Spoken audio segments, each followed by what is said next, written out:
પોરબંદર મહાનગરપાલિકામાં ફરજ દરમિયાન ગેરવર્તણૂક અને શિસ્તભંગની ઘટના બની હતી, જેમાં નશાની હાલતમાં એક કર્મચારી અર્ધનગ્ન બની અભદ્ર વર્તન કરતો હતો। ત્યારે કર્મચારી સામે મહાનગરપાલિકાની કડક કાર્યવાહી સામે આવી છે, જેમાં તેની સામે સસ્પેન્શન હુકમ થયો છે। સામાન્ય જનતાને શિસ્તના પાઠ ભણાવતા સરકારી બાબુઓ પોતે કેટલા બેજવાબદાર છે, તેના જીવતા પુરાવા સમાન આ દ્રશ્યો પોરબંદર મહાનગરપાલિકા કચેરીના છે। અહીં ફરજ બજાવતો જશવંત કાનજી ઝાલા નામનો એક કર્મચારી ચાલુ ફરજ દરમિયાન દારૂના નશામાં ધૂત હાલતમાં જોવા મળ્યો હતો। આ નશાખોર કર્મચારીએ કચેરીમાં પોતાનું હોદ્દાનું ભાન ભૂલીને અરજદારો અને અન્ય સ્ટાફ સામે ભારે હોબાળો મચાવ્યો અને ત્રાસ ગુજાર્યો હતો। આ શખ્સે ટી શર્ટ કાઢી અર્ધનગ્ન હાલતમાં ગેરવર્તન કર્યું હતું।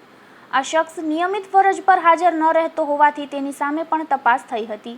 ગુજરાતમાં સખત દારૂબંધીના દાવાઓ વચ્ચે ખુદ સરકારી કચેરીમાં જ કર્મચારી નશો કરીને આવે તે અત્યંત શરમજનક બાબત છે।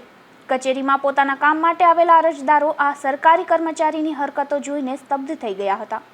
નશામાં ચૂર કર્મચારીએ કચેરીની ગરિમા લજવી હતી। આ મામલે ગુજરાત ન્યૂઝમાં અહેવાલ પણ પ્રસારિત કરાયો હતો। ત્યારે મનપાના કમિશનર પ્રજાપતિ દ્વારા તેને સસ્પેન્ડ કરવા હુકમ કરાયો છે। નિપુલ પોપટ સાથે અશોક થાનકી, ગુજરાત ન્યૂઝ, પોરબંદર।